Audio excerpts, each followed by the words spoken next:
ஜித்தன் 1 என்னோட 3வது படம். நாங்கள் ரொம்ப ஒன்றா இந்த ஜித்தன் படம் ஸ்டார்ட் பண்ணோம். எனக்கு அந்த படம் வந்து மிகப்பெரிய மைல்கல். இன்ன வரைக்கும் பார்த்தீங்கன்னா எந்த ஒரு ஃபங்க்ஷன்னாலும் வந்து அந்த பாட்டு ஒன்று போட்டுருவாங்க. உங்களுக்கு தெரியும் அது என்ன பாட்டுன்னு சொல்லிட்டு, முதல் அக்கு தானடா. அந்த பாட்டு எனக்கு கொடுத்த எங்கள் டைரக்டர் வின்சென்ட் செல்வா சாருக்கு இந்த நேரத்தில் வந்து மிகப்பெரிய ஒரு கரகோஷம் கொடுங்க என் சார்பில். கிளாப் பண்ணுங்க. இந்த படத்தில் எனக்கே 2 ரோல் இருக்குது. ஒன்று ஆஸ் அ ப்ரொடியூசராக ஒரு ரோலு, 2வது ஆஸ் அ டைரக்டராக ஒரு ரோலு. ஃபஸ்ட்டு இந்த ஆப்பர்ச்சுனிட்டி எனக்கு கிடைக்கிறதுக்கு மிக முக்கியமாக காரணமாக இருக்கிற டைரக்டர் என்னோட குருநாதர் வின்சென்ட் செல்வா சார் அவர்களுக்கு என்னோட முழுமையான தேங்க்ஸை நான் தெரிவிச்சுக்கிறேன். ஒரு டைரக்டராக எப்போ ஒருத்தர் ஜெயிப்பார் அப்படின்னா, எந்த ஒரு டைரக்டருமே எங்கே ஜெயிக்கிறாங்கன்னா அவங்களுக்கு அதுக்கு உண்டான கரெக்டான டீம் அமைஞ்சால் மட்டும்தான் ஜெயிப்பாங்க. ஸோ அந்த அடிப்படையிலையும் எனக்கு வந்து என்னோட டீம் எனக்கு என்ன வேணும் அப்படின்னு தெரிஞ்ச ஒரு டீம் அமைஞ்சது.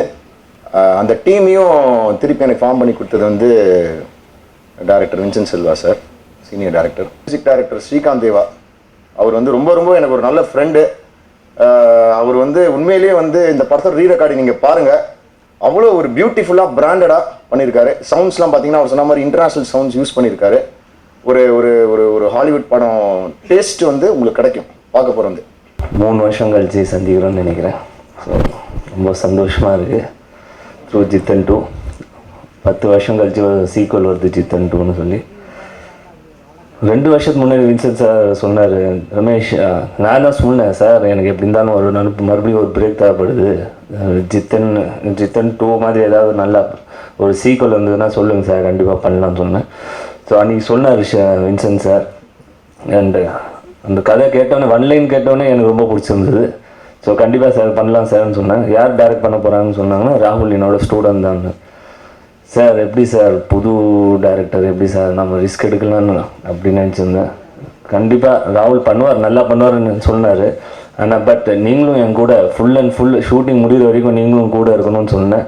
ஸோ அந்த என் வார்த்தை ஏட்டு ஃபுல்லு ஷூட்டிங் முடிகிற வரைக்கும் அவர் ஷூட்டிங் ஸ்பாட்லேயே இருந்தார்.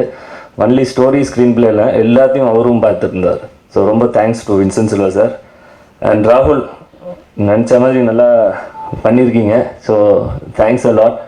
அண்டு கண்டிப்பாக இந்த முதலக்கு தான் ஒரு சாங்குன்னு இப்போவும் எல்லோரும் கேட்குறாங்க சார், அந்த மாதிரி ஒரு சாங் எப்போ மறுபடியும் உங்கள் படத்தில் வரும்னு கேட்டுருந்தாங்க. ஸோ கண்டிப்பாக இப்போ ஒரு சாங்கு ஸ்ரீகாந்த் தேவா சார் பண்ணியிருக்காரு. கண்டிப்பாக அந்த முதலக்கு தான் டச் பண்ணணும்னு நினைக்கிறேன். ஸோ கண்டிப்பாக அது ரிலீஸ்க்கு அப்புறமா தெரியும்.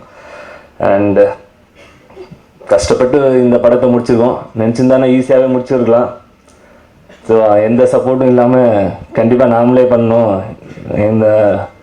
நம்ம சூப்பர் குட்லேயே வரக்கூடாதுன்னு சொல்லிட்டோம். ஃபர்ஸ்ட் ஆஃப் ஆல் எதுக்கு சூப்பர் குட், நம்ம பின்னாடி பேசுவாங்க, எல்லோரும் படம் ஸ்டார்ட் பண்ணிடுறாங்க, அப்புறமா பின்னாடி வந்து அங்கே சார்கிட்ட தான் வந்து போய் நிற்பாங்கன்னு. ஸோ அந்த பேர் அந்த இது வரக்கூடாதுன்னு சொல்லி தான் நானே சொன்னேன். வெளியவே எது இருந்தாலும் இது பண்ணுங்க, பட் சூப்பர் குட்டில் சார்கிட்ட வந்தோன்னா எல்லோரும் இதே மாதிரி வர ஆரம்பிச்சுடுவாங்கன்னு சொல்லி தான் நானும் வேண்டான்னு சொல்லிட்டேன். ஸோ கண்டிப்பாக இந்த படம் வந்து ஜித்தன் எப்படி எனக்கு பெரிய ஹிட்டு கொடுத்ததோ இந்த படமும் எனக்கு ரொம்ப பெரிய ஹிட்டு கொடுக்கணும்னு நம்புகிறேன்.